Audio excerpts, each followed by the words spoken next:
All right, we'll go ahead and get started with our presentation this afternoon. Thank you very much, everybody, for joining us for today's Florida Land Steward webinar entitled An Emerging Forest Carbon Market for Private Landowners. We're getting into interesting times now where, in addition to traditional markets of solid wood products and pine straw and some other things that we're used to selling on our properties, we've got opportunities to make some money from some non-traditional markets that are emerging in the marketplace now. Landowners can start getting paid for some of the environmental services that their lands provide to society. And we're starting to see some opportunities emerge. So our program really wants to keep you all informed of these opportunities as they're arising, help you with defining some of the terms, the terminology that's involved with these markets, understanding some of the nuances that are involved. So I really want to thank our guest for joining us today. Today we've got Jeff Wright. He's a landowner key accounts manager with SilviaTerra. For those that don't know me, my name is Chris Demers. I'm the extension program manager of the Florida Land Steward program at the School of Forest, Fisheries, and Geomatic Sciences. The purpose of our program is to help and encourage private landowners to actively manage their forest and land resources for long-term environmental, economic, and social benefits. So we encourage you to take advantage of all the resources. I think many of you probably heard about this landowner via our email update service that we put out on a weekly or bi-weekly basis. If you're not connected to that, you'll have a chance to get signed up for that service as a result of this webinar via the evaluation, which we'll be talking about. A couple of housekeeping items. For the foresters that are participating today, we have one Category 1 SAF-CFV approved. When you registered for the webinar, you provided your SAF or CF number or your state registration number if you're a registered forester in Georgia or Alabama or another neighboring state. If you didn't give us that number, just drop me an email today or as soon as you can tomorrow morning, and we'll get those records sent off to SAF so you can get those credits. And just let me know if you have any questions about that. Want to encourage everybody to participate via the Q&A button that you see on your screen there. There's a Q&A box. Just click on that and answer your questions. We're going to answer all the questions at the end. I'll be monitoring the chat as we go just to make sure there's nothing that's immediate that needs to be answered, but generally we will answer the questions at the end of the webinar. Also want to encourage you to please fill out the evaluation at the end of the webinar. The Qualtrics evaluation should automatically pop up in your browser after the webinar. Go ahead and fill that out. That'll help us to report outcomes and get feedback from you. Also give you a chance to sign up for our email updates if you don't get those, if you're interested. Also want to make it known that the presentation slides, the recording of this webinar and other materials associated with this and all of our Florida Land Steward webinars are at this link. And I've got a screenshot of the page so you can find exactly where that is.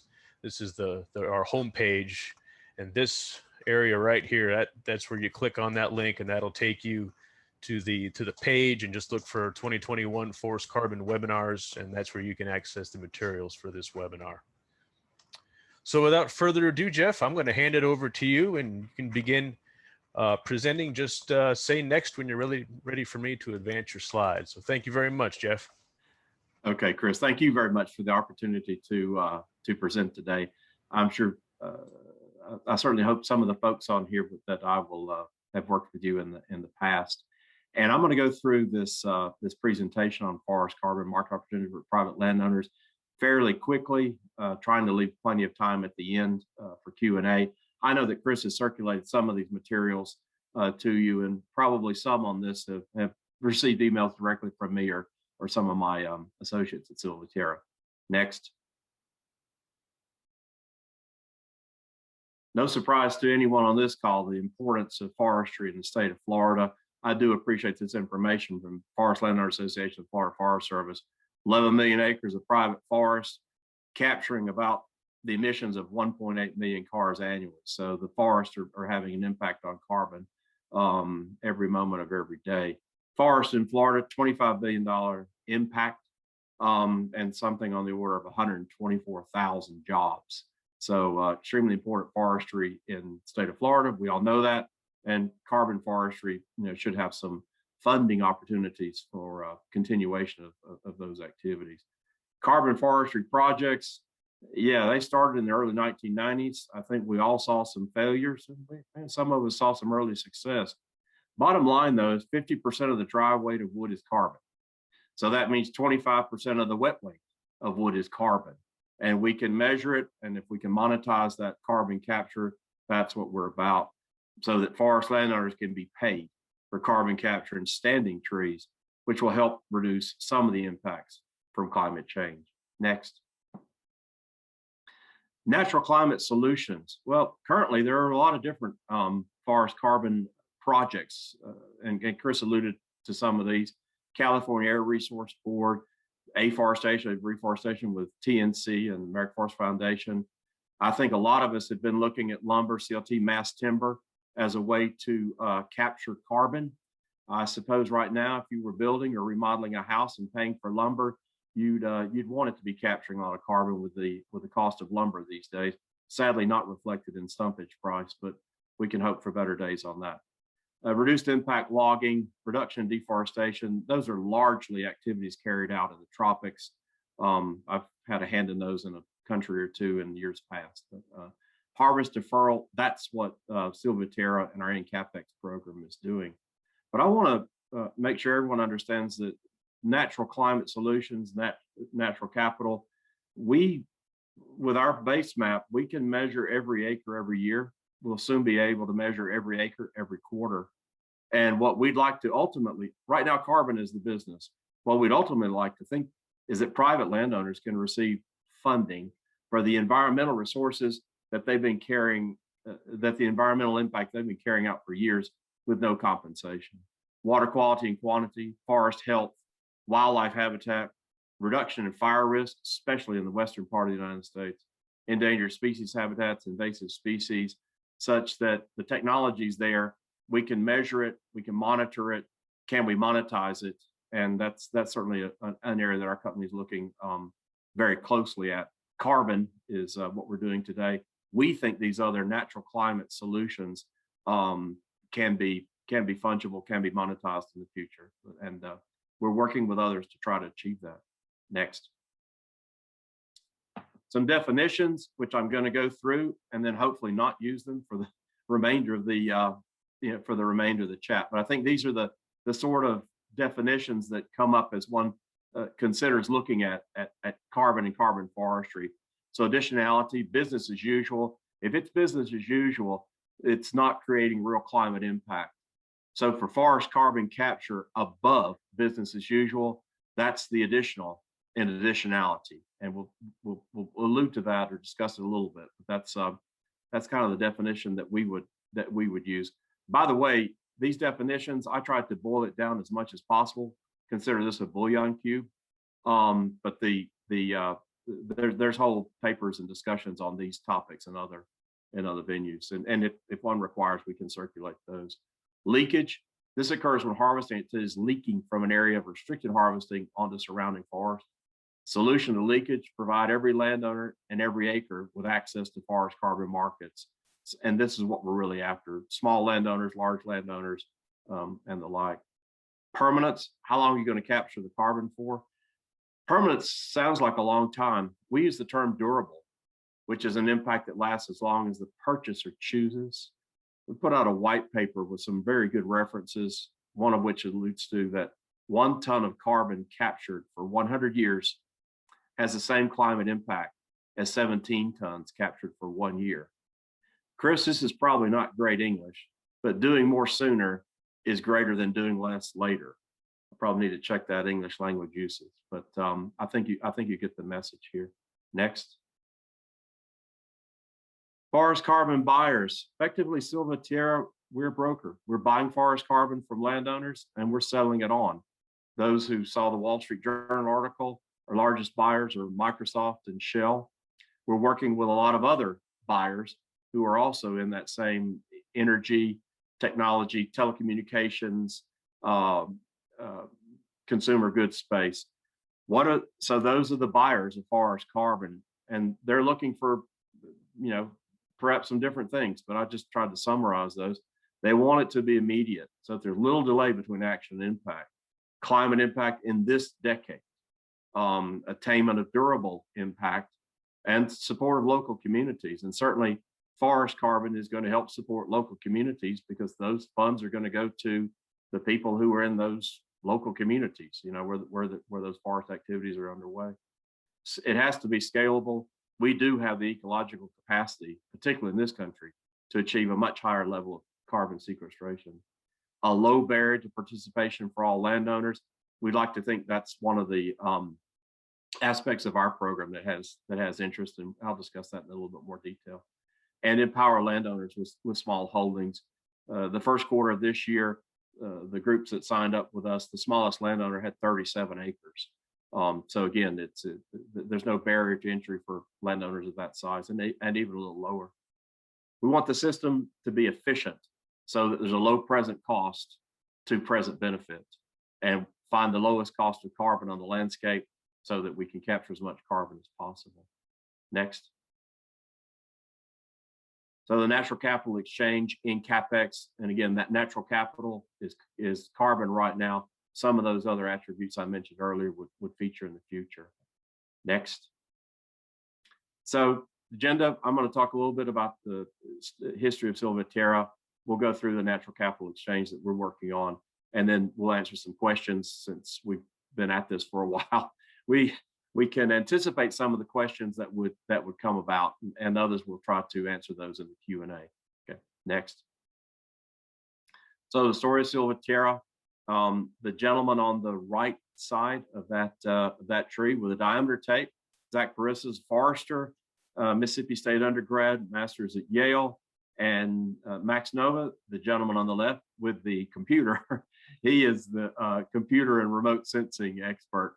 Company started based on, we call it precision forestry, help large landowners improve the forest management. Essentially what they were doing is not too different than we're doing today, obviously with more technology today, but they were looking to do inventory for REITs and TIMOs who were looking at large acquisition or disposal of terrain, wanted those inventories done faster than the traditional method. And so using satellite imagery and biometrics to determine that. I think the real turnaround for what we're on today is in 2018, we were approached by Microsoft to develop BaseMap, which was the first high resolution map of the contiguous United States. That's what we're using today. It's updated annually. We measure every acre every year. As I said, we intend to be measuring every acre every year, every quarter. And that should occur in the third quarter, fourth quarter of this year. But that's kind of this lower right-hand corner of your slide is the first base map that came out, and that's what we're utilizing today for our NCAPX project and program. Next. So this natural capital exchange long-term goal is to create a market for all landowners to be paid well for all the natural capital. And as I said, we're starting 2021 with forest carbon. We're going to leverage BaseMap to assess business as usual. Again, that additionality and the harvest activity for a property, so that landowners will be basically selling a commitment to defer timber harvest for that 1 year period. And I need to say at this moment, perhaps we'll repeat it, that this is not to prohibit harvesting. This is just to say what is merchantable on that property, then that you do not intend to harvest in that 1 year period. That's what we want to bring into the program from a forest carbon perspective. So the buyers, the Microsofts and Shells, are paying for carbon offsets that are generated through this harvest deferral. And we did run a very successful pilot program in Pennsylvania, 2019, 2020. We're now operating in 16 states, 11 states in the U.S. South, Pennsylvania, New York, and Michigan, Minnesota, Wisconsin, and we'll be in all of the contiguous, with the lower 48 by the end of the year. Next. So I've mentioned a couple of these things before. what makes this project unique, 1-year term. It's a 1-year contract. Some of the other programs in forest carbon that are out there can have 20, 30, 40, up to 100-year contract period. We think the 1-year contract period appeals to a large number of landowners, also appeals to the buyers. There's no fee for the landowner to participate. Like I said, SilviaTerra, call us a broker. We buy forest carbon from landowners with standing trees, and we sell that on. So we are effectively acting as a broker. And there's no acreage minimums. So that also appeals to smaller landowners who probably have been excluded from a lot of other carbon forestry projects where you have to have 5,000 acres and a management plan and inventory monitoring. We don't require a management plan for what we're undertaking at the moment. Next. So how does this actually work? Well, you send us the shape files and we run it for you. And it's pretty much as simple as that. We do this remotely so that we do not have to have boots on the ground. We do not have to go and monitor sites. And considering that we're going to be doing millions of acres, that's probably a good thing. The landowner, once they receive an eligibility report that will list tons that could be harvested, the landowner then has the responsibility to think about what they would bid on. If they're going to harvest everything, they're going to harvest nothing, they're going to harvest half of it, and they would bid appropriately. So what we do is we match the buyer, we match the sellers with the buyers effectively. And at the end of that deferral period, which this 21C that we're doing right now, that contractual obligation would commence on July 1st, 2021, and in June 30, 2022. So in about May, June next year, we look at satellite imagery again to verify that the landowner was able to achieve those objectives of harvest deferral on their property. Next. So 2021B, or 21B as we call it, is the largest forest carbon project ever in the U.S. by acreage. 119 landowners, 1.17 million under contract. Again, the smallest landowner, 37 acres. We did have some rather large landowners that brought in several tens of thousands of acres. And so this map just kind of shows the counties, the number of acres by county. We fully anticipate that 21C will fill in a large number of the counties that were not in 21B, and that quite a large acreage will come in. It's hard to predict at the moment, and we've got some indications, but I think it's just safe to say that this map will be a lot greener within the next few months. Next. So 21B, the first quarter of this year, we will pay at the end of that 1-year contract $17 per harvest deferral credit, which is about 1 truckload of green logs. 25 tons is what 25 green tons is what we're using.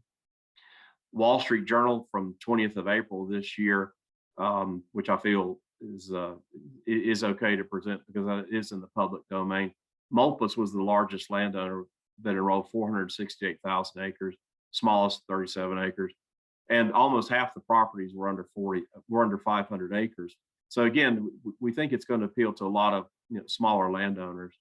And again, those payments at the end of that 1-year contract that we've calculated would be anywhere from 85 to 25,000.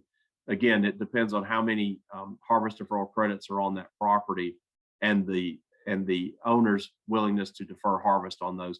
That will determine the payment. But if you think of it, $17 per truckload. So if you defer 2 truckloads per acre, what 34? If you defer 4 truckloads per acre, close to 70. So think about it in those terms. The buyers, I mentioned that before. Again, this was in the Wall Street Journal, so public domain. Microsoft purchased about 200,000.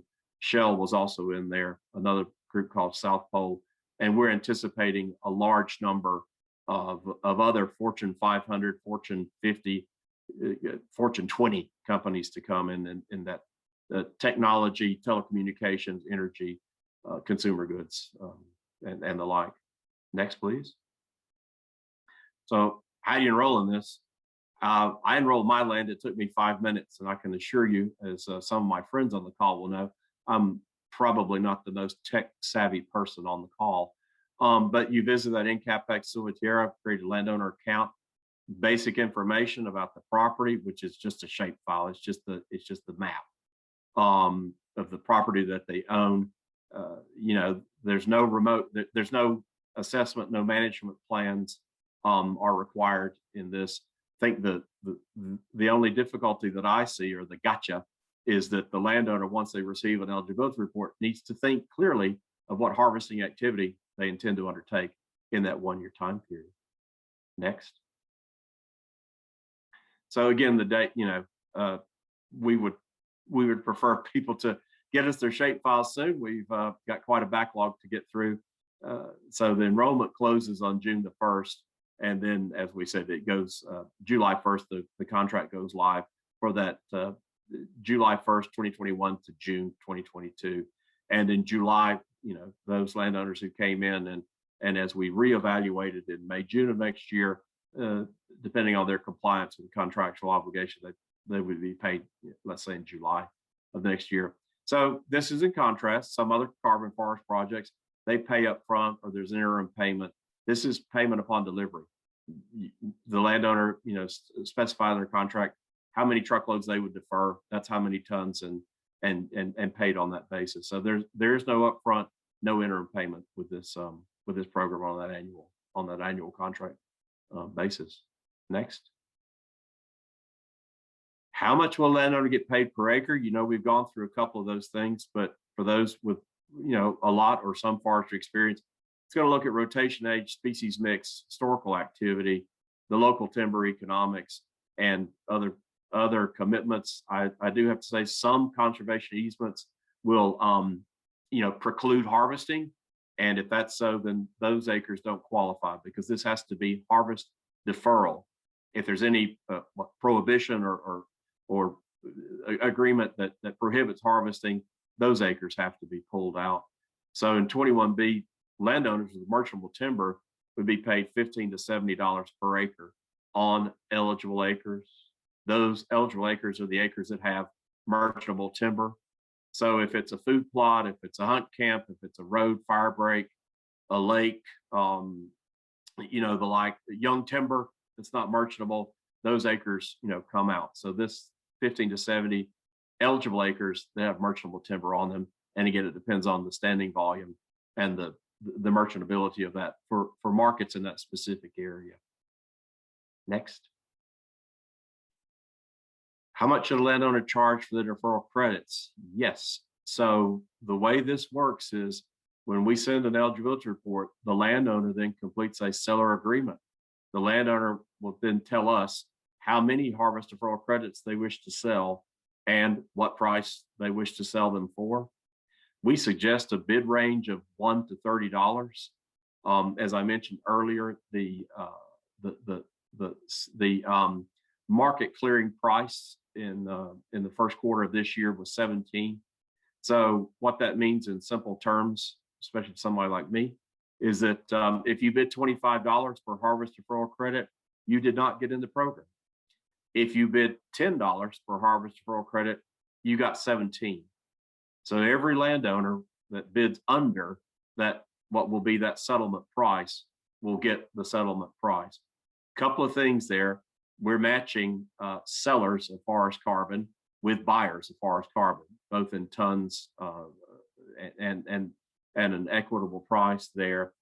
But what we also feel in terms of the equitableness of this business is that whether you're a pine plantation grower in Florida, or you've got hard maple in the Adirondacks of New York, or you have aspen in northern Minnesota, or longleaf pine in Texas, everyone who comes under that settlement price will receive that same payment, so that there is no prejudice based on geography, species, plantation versus natural stands, small landowner, large landowner.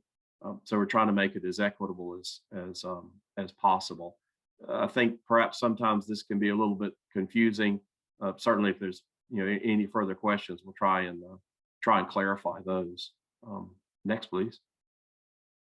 So who are the buyers? I've mentioned it before. Fortune 100, Fortune 500 companies. They are. Let's just suspect, and it's probably true, that these large companies are trying to reduce their carbon footprint. They can only do that so fast within their own operations and their own staffing. And so this forest carbon opportunity gives those organizations, those companies, a chance to reduce their carbon footprint in a much shorter period of time and with great effectiveness, because that's what trees do. They've done it for a long time. That Microsoft will be a large buyer in this next go around, and there will be other companies in that too. Again, confidentiality, we can't go into the other companies, but there's a pretty good group of them out there. Certification of this carbon process is very important, and we're on track with Vera Carbon Standard, which is one of the groups across the world that's looking at forest carbon, both what you say you do, what you do, the technology that's involved, likelihood of success, and all those factors I mentioned earlier: additionality, leakage, and permanence. Next. Natural disasters. Yes, as I mentioned earlier, our CEO and founder, Zach Brissa, he's a forester. So he understands, as a lot of us do, natural disasters sadly do occur. Tornado, hurricane, fire, and some of those sorts of things. The landowner is not penalized for those. Basically, you get paid for what you capture, in a nutshell. So if you have, sadly, on some of your acres, some of those natural disaster activities, it just means that what you thought you'd be capturing, what you sort of obligated to capture, you will not be paid for that. This is not something that we're going to send you an invoice or anything like that for. So there's no penalty, except that the objectives were not achieved, and you'll be paid for the carbon that you did capture beyond what hopefully would be a small natural disaster on any individual. We also think that's one of the benefits of a one-year contract, because if we think about long-term contracts, we know storms and fire in some areas can be a real problem, a real issue. Over a one-year contract period, the risk of that should be somewhat reduced, and certainly will be reduced for, well, shall we say, the majority of landowners. Next. Chris, I think that wowed me through those slides very quickly. I'm going to have a sip of water and be happy to answer any questions. Okay. Very good. Thank you, Jeff. No questions in there yet. I'm going to go ahead and ask that question because landowner, I believe he's on today, asked me to ask you about peat bogs. And I guess my first part of this question will be, do you have a feel for the carbon sequestration that peat bogs provide? And if so, would a peat bog qualify for credits in this program? Yeah, Chris, that's a good question.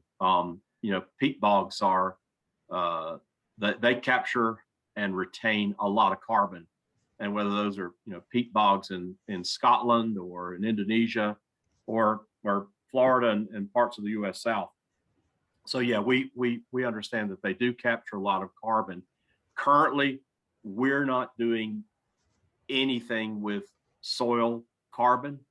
With our remote sensing capability, we're looking at the standing trees. We're not looking at forest soil carbon at all.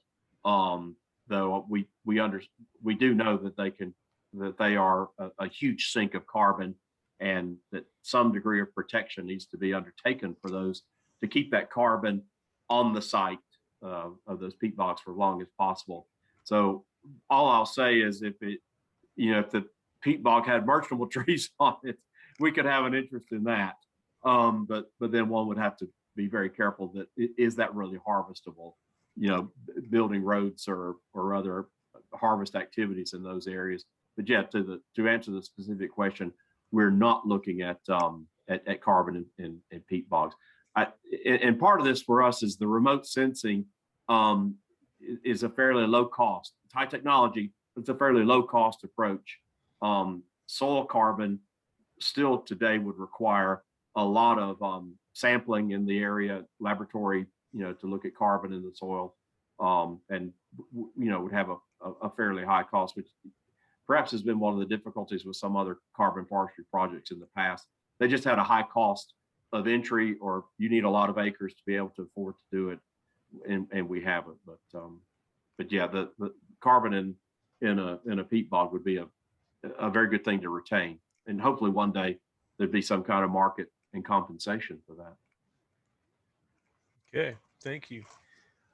We got questions coming in now. This is great. For those new to timber, how do we determine how much of our acreage in timber might be eligible? Yeah, so again, going back through, go to that website, you enroll as a landowner, send us the shape file. As you know, Chris, it'd be very difficult, to sort of determine over a call like this, what might be out there. But that's what that eligibility report would do, and it would give the landowner an idea of how many truckloads our model suggests they could harvest. Some of the suggestion is to use a professional forester or consultant or other to help a landowner make a decision on what they're going to harvest or not harvest. That enters very critically as the landowner goes to that bid process of how many truckloads they're going to harvest versus how many they're going to leave, and they would bid on how many they're going to leave on the site. So again, using a professional forester, registered, certified, what have you, really allows the landowner to have a much better understanding of the market in their area, pricing, stumpage, roads, and the like. But that, the critical thing is to enroll, send a shape file, get an eligibility report, and then we can discuss that with the landowner at their convenience. Okay, got a question about the difference between hardwood and pine in this. I suspect it has something to do with markets in the particular area, but I'm going to let you complete that thought. Yeah, so what we look at, and I sort of made this pine centric, so I apologize. One harvest deferral credit's about 25 tons pine or 20 tons of hardwood. Hardwood has slightly higher density, wood density, and therefore has a slightly higher carbon content. So when we do our remote sensing, we can easily tell, hardwood from pine. So that's not an issue. But when we look at the markets, we look at that 4-risk model, with our friend Brooks Mendel out of Athens, Georgia. Quarterly, they update that list, and those are the mills that we look at for the merchantability of that stand. So, and I know a little bit about Florida, so if it's if it's live oak, there's probably not a great market for that in those areas. If it's loblolly pine / pine, there's probably a good market for that.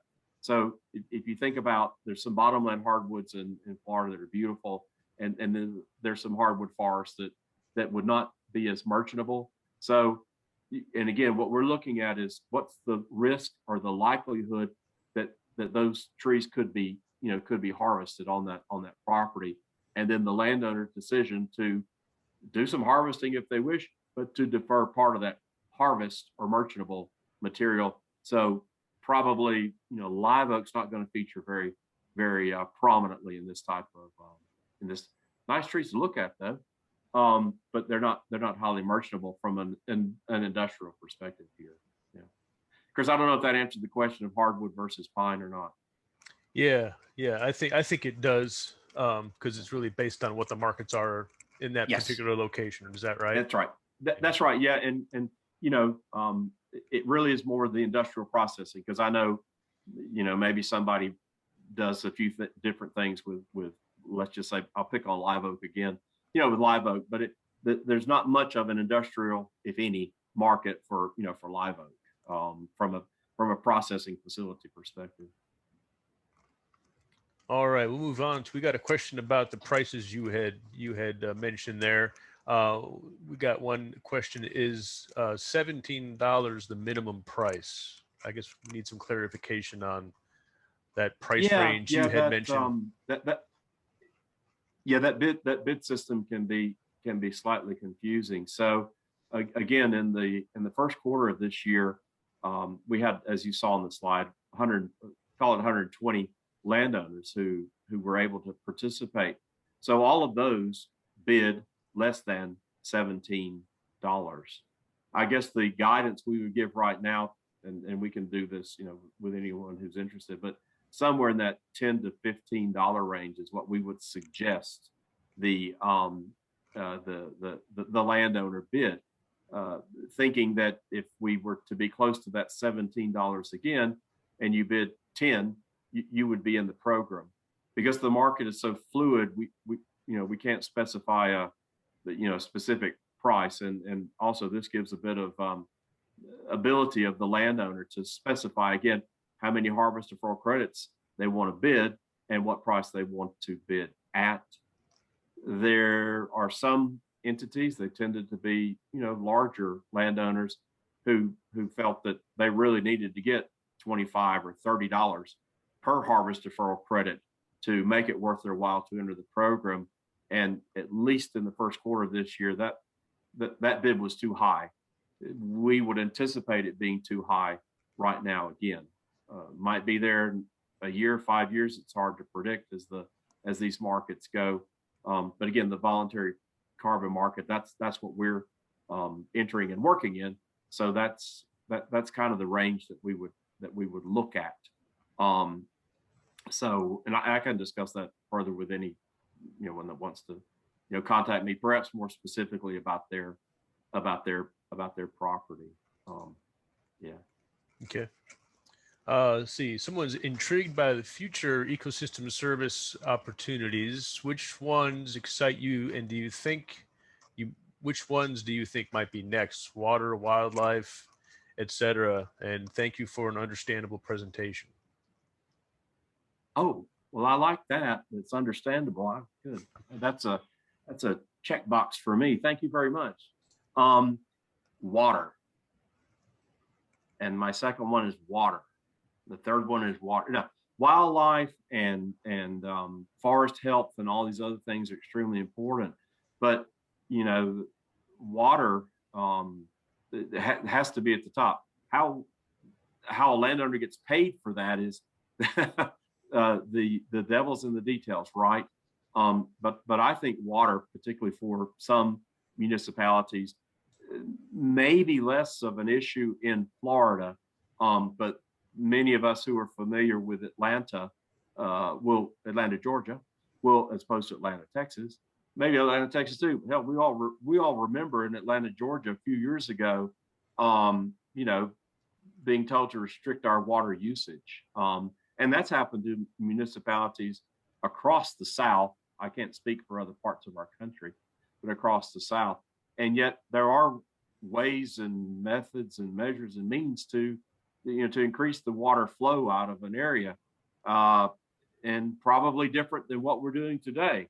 That should be fewer trees per acre, more thinning, some things like that to increase the water flow. Of course, the water quality is improved by going through a managed forest rather than an urban environment. But yeah, Chris, water to me would be the one. But water is an extremely complex business. Maybe it's easy to understand the product, but the business of water is very difficult to understand. So what's more water worth to a municipality?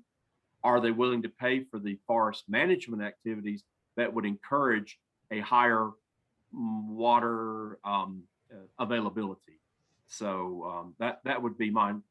We're working on that. We're collaborating with some universities, some other groups on what that might look like, either in a specific region or a state or just a municipality. So it's a really good question, and so that's what I would look at. Others I'm sure would have, if you're the Wild Turkey Federation, you're interested in wild turkey habitat, so we can understand that, and quality deer management and the like. But again, water would be my first choice. Okay, we'll be watching that. Yeah, All right, some clarification on the on marketable versus pre-marketable timber. So there would be no payment or bidding on pre-marketable timber, correct? This is really that's just correct. That marketable. that's right. And the merchantability is determined species and size of tree by the markets in those areas close enough to that landowner that if it was harvested, that's where it would go. Yeah. So just a simple example, if it's 15-year-old pine stand and you're going to do a fifth row thinning, and you're close to a pulp mill, there's a likelihood of harvest. That same 15-year-old pine stand, if it's just a silly example, hundreds of miles from a pulp mill or OSB plant or pellet plant, the likelihood of harvest is greatly reduced. So, the size of the tree, the species, and the markets in that area are what we determine eligibility by.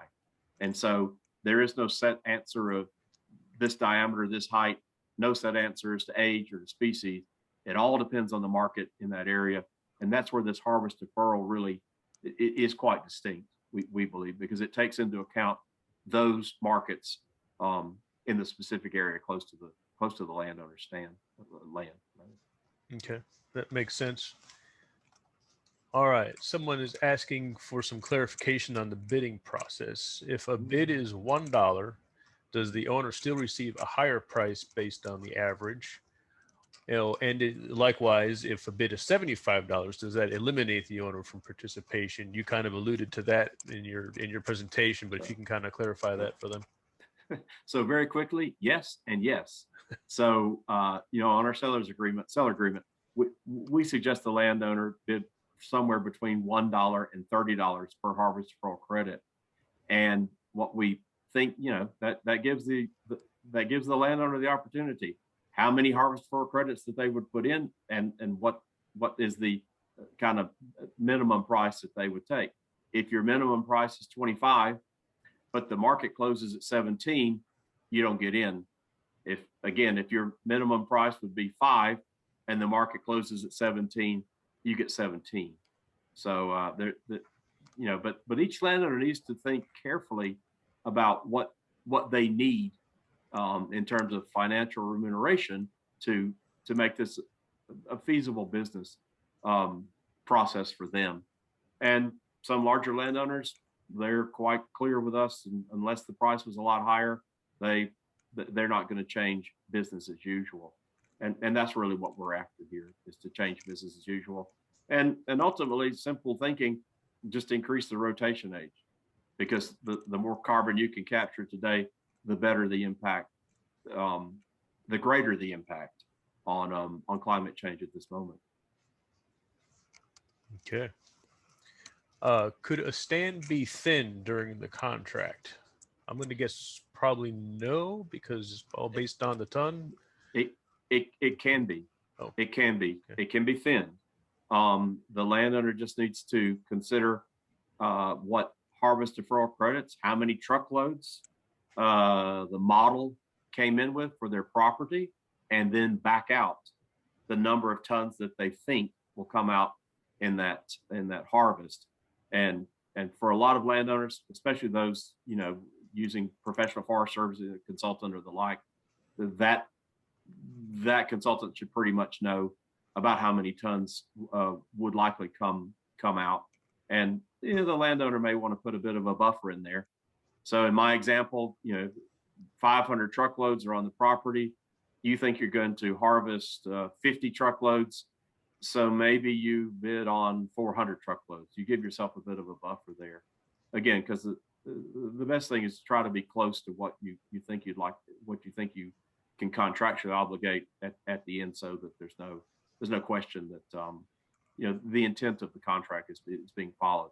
Again, not to prohibit harvesting at all, but just to say what you're not going to harvest, that's what we have an interest in. And so, right. Yeah. So in other words, or I guess the take home from this would be, you're going to have to know that thinning is going to be happening up front when you're putting this together. That's right. And that to me is that responsibility of the landowner to think of what they might have we do know that, things can happen in the life of a stand as in the life of the individual, the landowner. Things could change. But if they're anticipating a harvest in that 1 year period, or particularly between now and June 30, 2022, that they need to back out those tons, those truckloads from their bid process. Okay. Any restrictions or recommendations for prescribed fire application to an enrolled tract? No, there are no restrictions on that kind of management. You can harvest pine straw, control burn, fertilize, prune, any of those activities, as long as it does not affect the harvestable volume in that particular year. Then all those activities are permitted. There's no restriction on that from our perspective. Yeah. Okay. Question about the conservation easements. Do you have a list of easement programs that are ineligible? For instance, would CRP, Working Lands for Wildlife, Forest Legacy, and such? I guess if the land is under an easement of a sort that prohibits harvesting, then that would preclude them from participating. That's exactly right. And what we do rely on the landowner is to tell us that. Okay. So again, I'm full of examples today, and most days for that matter. So let's say that the landowner has 500 acres, and the 20 acres on the east side of Highway 301, they have an agreement not to harvest. The landowner needs to tell us that, because that's usually not something that's going to come up on the county tax assessment, that sort of thing. So we rely on the landowner to tell us that. But the acres that are not under that encumbrance can fully participate. We just ask if the landowner can advise us if there's a restriction on harvest. By restriction, I mean no harvest. If the restriction on harvest is every 5 years, that's not a restriction. That's just the business. That's the management plan. So that's all we require is that unless there's a permanent encumbrance to harvesting on that, we can't do that, because we're not, business as usual is don't harvest there. And so there's no additionality in the carbon business that we're working with. Okay, very good. Let's see. Does participation preclude any other income activities such as hunting leases? Not at all. No, not at all. There's no any other type of activity short of harvesting the trees can be undertaken. So recreation, the hunting lease, no problem there whatsoever. No conflict with what we're undertaking. Okay, very good. Let's see here. Oh, this is a question about the casualty loss. You had mentioned this in your presentation. I guess we should probably reiterate. They're asking about if in that year that they are holding things, a storm knocks down the timber, do they still receive payment? No, they would not. But when we reassess May, June of next year, if any of those acres still had standing timber that could be considered merchantable, then the landowner would be paid for that. Now, I know a lot of us, me and many others on the call, Chris, will have, done salvage work or participated after a hurricane, particularly the one that came through the Panhandle a few years ago, and that would be pretty much a total loss in some of those acres. Sadly, a lot of those acres, in the little bit of work I did over there with some landowners. So yeah, again, you get paid for what you capture, but if it's all knocked down, then there is no payment. But if half the trees are still standing, you get paid for half, if that makes sense. Yeah, because there's storms and there's storms, right? Some storms are just like a tornado is a fairly small event, horrific in that path. But just outside of it, you still left with your standing timber. Hurricane, can be a different matter in terms of a total loss of the stand. Okay. We got someone pointing out that there's a large market for small live oak, which is firewood. Okay, Not, yeah. oh, I know. I've burned and I've probably grilled a steak or two on something like that. And that's a good question. And that's why I picked on live oak. Just because there's a market for the wood. I mean, you can make some beautiful burled bowls and things out like that out of it, or even some furniture stick pieces, but not industrial, not large commercial. But yeah, it's represented that there is a market for some of that, and firewood, yeah, for sure. right. Firewood doesn't really show up in the forest report, or does it? No, it doesn't. No, it's not in that report. No, I've looked at that. Yeah. So, and even some small pallet mills that get some supply of wood, perhaps from a live oak. Picking on poor old live oak again. But a lot of those pallet plants are also not in that market report that Forest puts out. Okay. Well, we had this is I'm not exactly sure. I'm gonna say this question. I don't know that it's a complete question. So someone says, so if I was looking at a piece of property, question mark, if you would like to maybe complete that thought, or if that's your question, maybe we can do our best with it. I don't Well, know. I may can complete that, but I'd rather the author do that. Yeah. There are some groups that would like to know the carbon content of a forest before they buy it, because whether through this program, SilviaTerra, or some other program, they're thinking that forest carbon and the credits and the money are going to be substantial enough. So they might like to have an inventory of the carbon ahead of time. We're technically not in that business. Our business is harvest deferral. But I do know there are some groups that would like to know the carbon content of a forest before they buy it, because they feel they can monetize that. Chris, much like what's the standing pulpwood, standing saw timber, veneer, firewood, whatever the other markets before that acquisition takes place. That may have been the question, but maybe not. Okay. Yeah, they haven't put anything else in. Okay.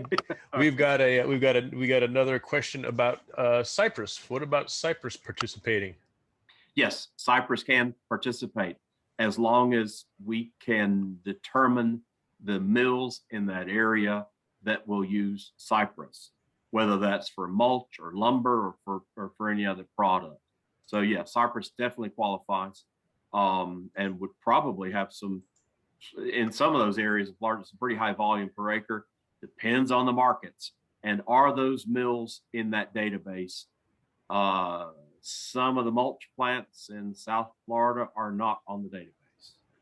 And so if those were the ones taking the Cypress, I know if you're on the panhandle of northern Florida, perhaps some good mills for mulch. But a lot of those are not in that database. Certainly for lumber, those would be. Yeah. Okay.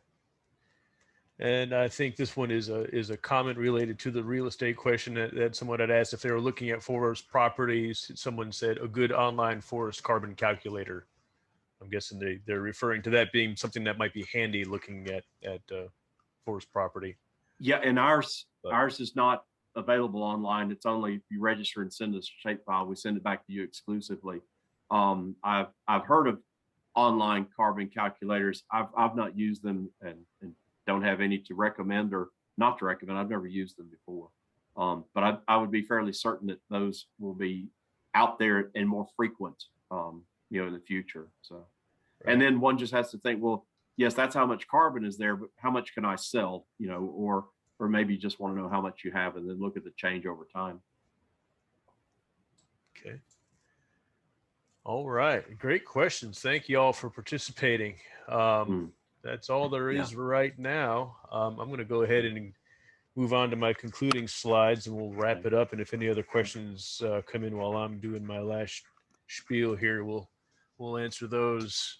Once again, I want to thank everybody for participating this afternoon. Hope it was worth your time. Hope you learned something. I certainly did. I want to encourage you all to please fill out that evaluation that'll pop up. It'll take you to a Qualtrics evaluation. Just fill that out. It's a quick one. Won't take you more than a couple minutes or so. All the recordings, presentation slides, other materials associated with this and other Florida Land Steward webinars are all available on our website on that page. This one I'll get the recording after this one is done, and I'll try to get it up either by the end of today or by midday tomorrow. It should be up. And it'll probably be in the next the Land Steward update that goes out tomorrow via email. So that'll all be very available. Once again, just to show you on that page where you find all the recordings, all the webinar information, it's right there on that link in that third paragraph on finding recordings, links, and materials. I want to give a shout out to our partners and supporters that contribute in some way to our Florida Land Steward program. Many of these organizations participate every year, provide some support to the program. Really want to recognize and support them, all great partners in this program. I also want to thank Jeff Fright one more time for joining us for the webinar today. Great presentation, Jeff. Appreciate your time today and sharing that information. Let's see. It looks I think we got a couple questions that came in before we go. Here we go. Good. Let's see. Do you anticipate that SilviaTerra will release nationwide carbon maps for landowner use or planning of the type you shared with carbon per acre versus trees per acre? That's certainly possible. The way we're doing it right now, though, you've heard it 55 times, is merchantability and the harvest size of the tree. So the actual inventory of carbon would be much higher than that. So our business plan is to impact the stands that could be harvested under private ownership. So not federal lands or things like that. So probably not going to release a map of that nature, but and maybe other entities will, but probably not us at this time. Again, because of the focus that we have on harvest deferral of merchantable trees on privately owned lands. Right. And let's face it, when you get out west, 60% of California forests are federal. So we're not. We won't be looking at that under current market conditions. Right. Got another question about some clarification on that bidding. So how do you determine, or how is that cutoff price determined? That say $17, which was referred to. Maybe some clarification on how that cutoff is determined in the whole bidding process. Yeah. So in the first quarter, the buyers, the Shell, Microsoft, and South Pole, we were negotiating with them how many harvest deferral credits they would like to buy and at what price. We were then looking at what came in the funnel, the supply funnel, of who had harvest deferral credits, what price they wanted, and we had to match the volume for seller and buyer, and where would that cutoff price be? So if the buyers had wanted more carbon, and that we would have had to be paying more because that we needed that extra volume at that right hand side of the cost of carbon. So as you went from 17, as I said on the seller's agreement, we suggest no higher than 30. So there would have been tons in that $17 to $30 per harvest deferral credit that didn't come into the program because the buyers were not willing to pay that much more for that volume, if that makes sense. It can be a lot like a timber sale, actually, where, if the price was high enough, cut it. If the price is too low, I'm keeping it. So it's not too far off that kind of logic, we think. Right. It's interesting. Yeah. Okay.